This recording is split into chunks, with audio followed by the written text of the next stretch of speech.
இந்தியாவினுடைய முன்னாள் வீரர்களுக்கு வேலையே இல்ல போல விமர்சனம் செய்யறதையே வழக்கமா வச்சிருக்காங்க. அவங்க இருக்கும்போது இந்த வேலையெல்லாம் சரியா பண்ணியிருந்தா இன்னைக்கு இந்தியா தலை நிமிர்ந்து நின்று இருக்கும். அன்றைய காலத்திலேயே அப்படி என்ன சொல்லி இருக்கிறாங்கன்னா, ஒருத்தரை சேர்த்தா இந்த இடத்துல கண்டிப்பா இந்தியா ஜெயிக்கவே ஜெயிக்காது, இது சபிக்கப்பட்டவர் அவர், அதுவும் இல்லாம துரதிருஷ்டமானவர், அதுவும் இல்லாம இந்த இடத்துல பிளேயர்கள் எல்லாமே இந்தியாவில் இருக்கக்கூடியவர்கள் ஐபிஎல்லை பார்த்து விட்டு நம்பர்ஸ்க்காக விளையாடுறாங்க, சாதனைக்காக விளையாடுறாங்க, மைல் கல்லுக்காக விளையாடுறாங்கன்னு சொல்லிட்டு முன்னாள் வீரர்கள் எல்லாருமே விமர்சனம் செஞ்சிருந்தாங்க. அப்படி என்னதான் யாரதான் விமர்சனம் செய்யறாங்கன்னு சொல்லிட்டு இந்த வீடியோவுல முழுமையாக பார்ப்போம். இந்தியாவுக்கும் இங்கிலாந்துக்கும் ஆண்டர்சன் டெண்டுல்கர் டிராபி 5 டெஸ்ட் போட்டிகள் கொண்ட தொடர் நடைபெற்றுக் கொண்டிருக்கிறது. 3வது டெஸ்ட் போட்டி லார்ட்ஸ்ல நடைபெற்றது. இந்த போட்டியில இங்கிலாந்து அணி 22 ரன்கள் வித்தியாசத்துல வெற்றி அடைந்தது. வெற்றி அடைந்திருந்தாலும் ஐசிசி விதியின்படி ஸ்லோ ஓவர் ரேட்டின் அடிப்படையில இந்த இடத்துல 2 புள்ளிகள் குறைக்கப்பட்டு இங்கிலாந்து அணிக்கு 10% அபராதம் விதிக்கப்பட்டிருக்கிறது பிளேயர்களுக்கு. இப்படி வெற்றியும் அடைஞ்சாச்சு, ஒரு பக்கம் சோகமும் இங்கிலாந்துக்கு நிகழ்ந்தாச்சு. ஆனா இந்த இந்தியாவினுடைய முன்னாள் வீரர்கள் இன்னும் ஓயவில்லை. இதுல என்னதான் குறை இருக்கிறது ஏன்னு கேட்டா 193 தான் அடிக்கணும். இதை அடிக்க முடியல. 11 வீரர்கள் 8 வீரர்கள் பேட்ஸ்மேன், மீதம் இருக்கக்கூடிய 3 வீரர்கள் பவுலர்கள். ஆனா கடைசியா இருக்கக்கூடிய ஆல்ரவுண்டரும் அந்த பவுலரை மட்டும்தான் கை கொடுத்தார்களே தவிர காலம் காலமாக பால்களை பிராக்டிஸ் பண்ணி கொண்டு இருக்கக்கூடிய பேட்ஸ்மேன்கள் எதுவுமே செய்யலன்றதான் முன்னாள் வீரர்களுடைய ஆதங்கம். அந்த வகையில அவங்க ஒழுங்கா சரியா ஆடி இருந்தா அந்த காலத்துல கண்டிப்பா இந்தியா தலை நிமிர்ந்து நின்றிருக்கும் அன்றைய காலகட்டத்திலேயே. அப்படி இருக்கும் பொழுது இந்த இடத்துல ராபின் உத்தப்பா அவர்கள் KL ராகுல விளாசி இருக்கிறாரு. என்னன்னு சொல்லிட்டு, நீங்களாம் நம்பர்ஸ்க்காக விளையாடுறீங்க, மைல் கல்லுக்காக விளையாடுறீங்க, தனிப்பட்ட சாதனைக்காக விளையாடுறீங்கன்னு சொல்லிட்டு அவரை குத்தம் சொல்லி இருக்கிறாரு. ஏன் குத்தம் சொல்லி இருக்கிறாருன்னா, 99 இருந்தது லஞ்சுக்கு முன்னாடி அவருடைய ரன். அந்த இடத்துல அந்த ஒரு ஓவர் இருக்குன்னா அந்த ஒரு ஓவர்ல ஒரு ரன் மட்டும் தான் அடிக்கணும். நான் லஞ்சுக்கு முன்னாடியே சதம் அடிக்கணும்னு சொல்லிட்டு ரிஷப் பண்ட் கிட்ட கன்சல்ட் பண்ணிருக்கிறாரு. அப்படி இருக்கும்போது இது ஸ்டம் மைக்ல கேட்கும்ல. அதுவும் இல்லாம வெளியே வந்து என்னாலதான் ரிஷப் பண்ட் அவுட் ஆயிட்டாருன்னு சொல்லிட்டு KL ராகுலும் சொல்லி இருந்தாரு. 141 ரன்கள் 4வது விக்கெட்டுக்கு அழகான பார்ட்னர்ஷிப் போய் கொண்டிருக்கிறது. 376க்கு 6 விக்கெட் மட்டும் தான் இருந்தது. வெறும் 11 ரன்னுக்கு 4 விக்கெட்டை இழந்து இந்த இடத்துல 387க்குலாம் ஆல் அவுட் ஆயிட்டாங்க. இதற்கு அடிப்படையான காரணமே தான் சதம் அடிக்கணும்னு சொல்லிட்டு அந்த 100வது ரன்னிற்காக ரிஷப் பண்ட ரன் அவுட் பண்ணாரு. ஸ்டோக்ஸ் அவர்கள் ஃபீல்டிங்ல நின்னுட்டு, அதுவும் ஷார்ட் லெக்ல நின்னுகிட்டு ஸ்டோக்ஸ் அவர்கள் பந்து போட்டுட்டு வந்து ஃபீல்டிங்ல இருந்து ரன் அவுட் பண்ணிருப்பாரு ரிஷப் பண்ட. இந்த ரிஷப் பண்ட் ரன் அவுட் ஆனதுதான் 450 425 அடிக்க வேண்டிய இடத்துல 387க்கு நம்ம ஆல் அவுட் ஆயிட்டு நின்னோம். இந்த இடத்துல அதிகமா ரன் அடிச்சிருந்தா 193 அடிச்சிருந்தாலும் கண்டிப்பா நம்மளால வந்து முன்னிலையில இருந்திருக்க முடியும். ஏன்னா முன்னிலையில இருந்தா அவங்களை ஒரு 40-50 குறைச்சிருந்தா கூட நாம 22 ரன் வித்தியாசத்துல தானே தோல்வி அடைஞ்சிருக்கிறோம். ஆகையினால நம்மள வெற்றி அடைஞ்சிருக்கலாம். இந்த மைல்கல், தனிப்பட்ட சாதனை, சதம் அடிக்கணும், ரெக்கார்டை கிரியேட் பண்ணணும், இதெல்லாம் வந்து ஐபிஎல்ல இருந்து தான் ஸ்டார்ட் ஆகுது, விமர்சகர்கள் இருந்து தான் ஸ்டார்ட் ஆகுது, ரசிகர்கள்ல இருந்து தான் ஸ்டார்ட் ஆகுதுன்னு சொல்லிட்டு எல்லாரையுமே குத்தம் சொல்லியிருக்கிறாரு ராபின் உத்தப்பா. அந்த பிளேயர் என்னமோ அவன் பாட்டுக்கு ஆடிட்டு போவான். ஒருத்தர் 99 அடிச்சுட்டு போனா அவனை நம்ம மைண்ட்ல வைக்க மாட்டோம். ஆனா ஆஸ்திரேலியாவோ இங்கிலாந்தோ நியூசிலாந்தோ இந்த வீரர்கள்லாம் பாத்தீங்கன்னா மைல் கல்லுக்கு இடம் கொடுக்காமல் அவங்களுடைய அணி வெற்றி பெற வேண்டும் என்பதற்காக முயற்சிப்பார்கள். அதாவது 4 விக்கெட்டை ஸ்டார்க் எடுத்து வச்சிருந்தாலும் 5வது விக்கெட் அவரே எடுக்க மாட்டேன்னு சொல்லிட்டு ஹேசல்வுட், கமின்ஸ் போராட மாட்டாங்க, கண்டிப்பா போராட மாட்டாங்க. அந்த இடத்துல ஆஸ்திரேலியா கூடி சீக்கிரமா நம்ம அவுட் எடுத்தா, ஆல் அவுட் எடுத்தா நம்மளுக்கு பாயிண்ட்ஸ் பர்சன்டேஜ் அதிகமா வரும்னு சொல்லிட்டு டெஸ்ட் போட்டிகள்ல கண்டிப்பா 5வது விக்கெட் அடுத்த ஓவர் போடுறவன் எடுப்பான். ஆனா இந்த இடத்துல 5 விக்கெட் எடுத்தா நமக்கு ஒரு மரியாதை, ஒரு பக்கம் 100 அடிச்சா நமக்கு ஒரு மரியாதை, நமக்கு ரெக்கார்ட் கிரியேட் பண்ணா நம்மள மைண்ட்ல வச்சுப்பாங்க, நம்மள டீம்ல சேர்த்துப்பாங்க. அவனப்ப 5 சதம் அடிச்சா அவனை எடுத்தே ஆகணும்னு சொல்லுவாங்க.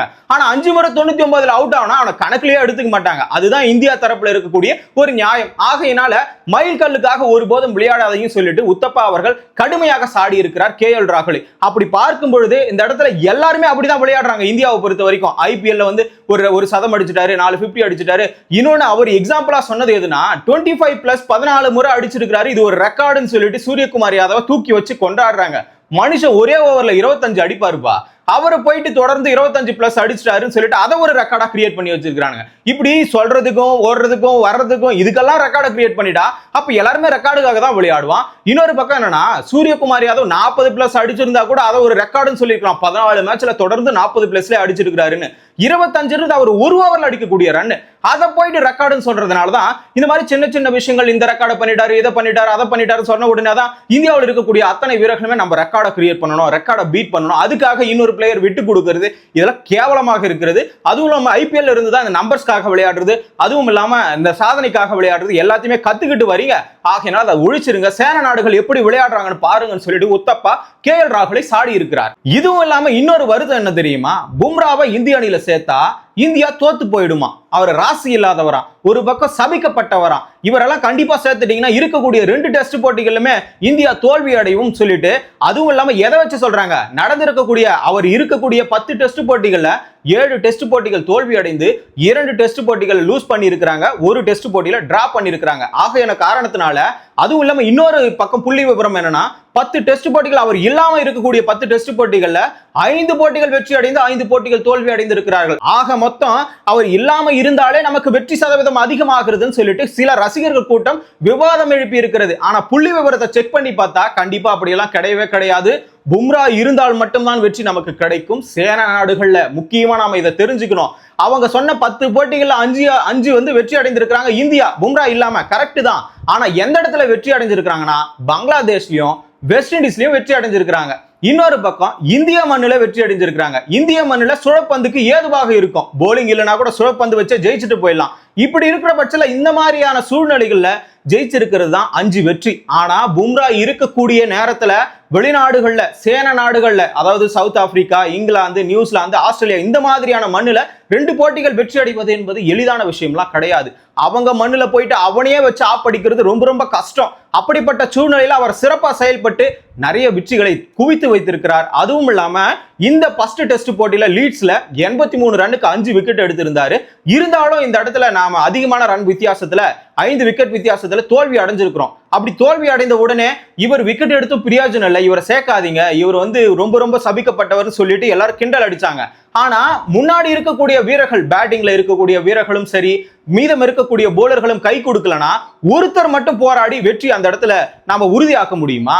ஒரே ஒரு ஆள் போராடினா அது வெற்றி கிடைக்கவே கிடையாது. இது ஒரு குழு விளையாட்டு, அது குழு போராட்டம். அப்படி இருக்கும்போது 11 வீரர்களுமே எதனா பண்ணணும், பேட்டிங், ஃபீல்டிங், இன்னொரு பக்கம் போலிங். ஃபீல்டிங்ல ஃபர்ஸ்ட் டெஸ்ட்ல எவ்வளவு மிஸ்டேக் இருந்தது, அதெல்லாம் கடந்து பும்ரா அவர்கள் 5 விக்கெட் எடுத்தார். இப்படி இருக்கும் பொழுது அவரை போட்டு குறை சொல்றது ரொம்ப ரொம்ப தப்பு. அதுவும் இல்லாம 2வது டெஸ்ட் போட்டியில அவர் ஓய்வுல இருந்தார்ல, அந்த நேரத்துல இந்தியா வெற்றி அடைஞ்சிருச்சு. அதுவும் 336 ரன்கள் வித்தியாசத்துல வெற்றி அடைந்து விட்டதுன்னு சொல்லிட்டு அதையெல்லாம் வச்சு கம்பேர் பண்ணி தான் பும்ராவை சேர்க்காதீங்கன்னு சொல்றாங்க. ஆனா அவர் விளையாடின 10 டெஸ்ட் போட்டியில 59 ரன் அடிச்சு பேட்டிங்ல 53 விக்கெட் எடுத்திருக்கிறாரு. 5 டைம் 5 விக்கெட் எடுத்திருக்கிறாரு.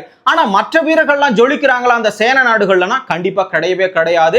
அவர்களும் கூட சேர்ந்து கை கொடுத்தா, அதாவது பும்ரான்ற ஒரு திறமையான பவுலர் மட்டும் இந்த இடத்துல சிறப்பாக செயல்பட்டால் நம் அணி வெற்றி பெறாது.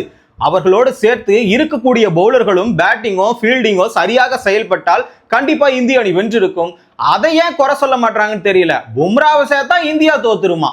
இது என்னடா குறையா இருக்குதுன்ற மாதிரி தான் இருக்கு. ஏன்னா எல்லாருமே வதந்தி இப்படிதான் கிளப்பிட்டு இருக்காங்க. இன்னொரு பக்கம் என்ன பாத்தீங்கன்னா, ரவி சாஸ்திரி அவர்கள் ரிஷப் பண்ட ஒரு தலைபட்சமா உள்ள வச்சிருக்க கூடாது, அதாவது பேட்டிங்க்கு மட்டுமே வச்சிருக்க கூடாது. அவர் கை அடிபட்டு இருக்கிறது உண்மைதான். அதுக்குள்ளார அந்த 23ஆம் தேதிக்குள்ளார ரெடி ஆயிருச்சுன்னா அவரை உள்ள எடுத்துக்கலாம். அப்படி இல்லையா அவரை ஃபீல்டிங்ல போட்டு பேட்டிங் ஆட வைக்கலாம். த்ருவ் ஜுரேல நீங்க கீப்பரா போட்டு அவரை ஒரு தலைபட்சமா நீ பேட்டிங் மட்டும் வா, நீ வந்து கீப்பர் மட்டும் நில்லுன்னு சொன்னா யாருமே ஒத்துக்க மாட்டாங்க. அது விதி ஏதுவாக இருக்காது. அப்படி காயம்னு எல்லாருக்குமே தெரிஞ்சு போச்சு. ஆகையான காரணத்தினால, காயம் இருக்கிறதுனால நீங்க வேற ஒரு பிளேயரை தான் இறக்கியே ஆகணும். அப்படி இருக்கும்போது ஃபீல்டிங்கை நிக்க வச்சுட்டு அவரை பேட்டிங் இறக்கலாம், த்ருவ் ஜுரேலையும் நம்ம உள்ள எடுத்துட்டு வரலாம். இது குழப்பமான ஒரு நிலை தான். ஏன்னா நிதிஷ்குமார் ரெட்டியும் வாஷிங்டன் சுந்தரையும் எடுக்கணும், ஹர்ஷ்தீப் சிங்கையும் இன்னொரு பக்கம் குல்தீப் யாதவையும் உள்ள எடுத்துட்டு வந்தாதான் இந்தியா கண்டிப்பா வெற்றி அடையும். அதுவும் இல்லாம இந்த மான்செஸ்டர் கிரவுண்ட் வந்து பாத்தீங்கன்னா ஸ்பின்னுக்கும் ஏதுவாக இருக்கும். அப்போ ஹர்ஷ்தீப் சிங்கும் ஃபாஸ்ட்ல ஸ்விங் பண்ணுவாரு, குல்தீப் யாதவும் ஸ்பின் பண்ணுவாரு.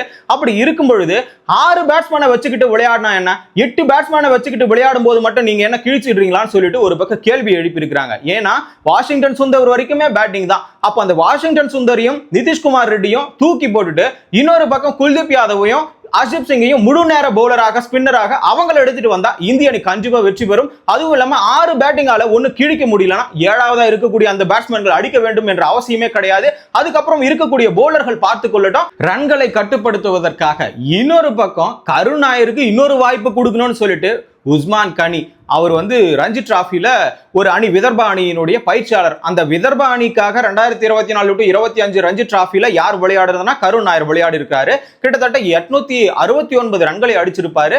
அதுவும் இல்லாம அதுக்கு முன்னாடி விஜய் ஹசாரே டிராஃபில 769 ரன் அடிச்சு 5 சதம் அடிச்சிருப்பாரு. இதெல்லாம் பார்த்த உடனே கருண் நாயர் மேல பெரிய எதிர்பார்ப்பு வந்தது. பெரிய எதிர்பார்ப்பு வந்த உடனே இந்த டெஸ்ட் தொடர்ல பயங்கரமா அடிப்பாருன்னு நினைச்சாங்க. அதற்கு முன்னாடி இங்கிலாந்து லயன்ஸ் அணிக்கு எதிராக இந்திய ஏ அணியில 4 நாள் டெஸ்ட் போட்டியில ஒரு இரட்டை சதம் அடிச்சு சாதனை படைச்சிருந்தாரு. கண்டிப்பா இந்த முறை கோலி மாதிரியே அந்த 3rd பிளேஸ்ல செமையா ஆடுவாரா கருணாயர் நினைச்சா இந்த இடத்துல 6 இன்னிங்ஸ்ல சேர்த்து 131 ரன்களை தான் அடிச்சிருக்காரு. கடைசியாக 40 ரன். எப்போ அந்த 40 ரன் தான் ஹையஸ்ட் ரன் இருக்கக்கூடிய 6 இன்னிங்ஸ்ல அதிகபட்சமாக அவர் அடிச்சிருக்கக்கூடியது 40 தான். பேட்டிங் சராசரி இந்த 6 இன்னிங்ஸ்ல 22 மட்டும்தான். இப்படி இருக்கக்கூடிய சூழ்நிலையில அவர் ஸ்ட்ராங்கான மைண்ட்ல தான் இருக்காரு. அவருடைய மன வலிமையும் ஸ்ட்ராங்கானது தான். அவர்கிட்ட திறமையும் உற்சாகமும் இருக்கிறது. நீங்க இன்னொரு வாய்ப்பை கொடுக்கணும். அதாவது இருக்கக்கூடிய 2 டெஸ்ட் போட்டிகளுமே கொடுக்கணுமா? ஏன்னு கேட்டா அவர் ஏதாவது ஒரு டெஸ்ட் போட்டியில 100க்கு மேல அடிச்சிட்டாருன்னா வரக்கூடிய டெஸ்ட் போட்டிகள்லாம் கான்பிடென்ட்டா ஆடுவாருன்னு சொல்லிட்டு அவருடைய பயிற்சியாளர் உஸ்மான் கனி சொல்லியிருக்காரு. அவர் சொல்ற மாதிரி வரவங்களுக்கெல்லாம் 10 டெஸ்ட் போட்டி நம்ம வாய்ப்பு கொடுத்துட்டே இருந்தா இருக்கக்கூடிய இந்த அபிமன்யு ஈஸ்வரன், இன்னொரு பக்கம் சாய் சுதர்சன், இவங்கெல்லாம் என்ன பண்றது? 3 டெஸ்ட் போட்டி கொடுத்துட்டாங்க. இதுல ஹையஸ்ட் ரன்னே 40 மட்டும் தான். அதுவும் இல்லாம அவர் இன்னொரு காரணம் சொல்லியிருக்காரு. தொடக்கம் நல்லதா இருக்கு, ஆனா முடிவு தான் கொஞ்சம் கன்ஃபியூஷனா இருக்கு. அவர் இந்த இடத்துல பாத்தீங்கன்னா தடுப்பாட்டத்தை ஆடலாமா இல்ல அடிச்சு ஆடலாமான்ற ஒரு மைண்ட்லயே இருக்கிறாரு. ஆகியான காரணத்தினாலதான் 40 ரன்லாம் லார்ட்ஸ் டெஸ்ட்ல அவுட் ஆயிட்டு போயிட்டாரு. ரொம்ப கடினமான பந்துகள்ல தான் அவர் அவுட் ஆயிருக்கிறாருன்னு சொல்லிட்டு அவருக்கு சப்போர்ட் பண்ணி இன்னொரு பக்கம் அவருக்கான வாய்ப்பையும் கேட்டுக்கொண்டே இருக்கிறார். எதற்காக கேட்கிறாருன்னா இருக்கக்கூடிய 2 டெஸ்ட் போட்டிகள் அவரால் பெரிய ஸ்கோர் அடிக்க முடியும். அப்படி பெரிய ஸ்கோர் அடிச்சிட்டாருன்னா கண்டிப்பா அவர் சிறப்பான ஆட்டத்தை தொடர்ந்து ஆடுவார்னு சொல்லிட்டு அவர் அந்த இடத்துல பதிவிட்டு இருக்காரு. அந்த வகையில கருண் நாயரை 2 டெஸ்ட் போட்டிகள் மீதம் இருக்கிறது. இந்த போட்டிகள்ல அவருக்கான வாய்ப்பை வழங்க வேண்டுமா இல்ல வேண்டாமான்னு சொல்லிட்டு நீங்க கமெண்ட்ல சொல்லுங்க.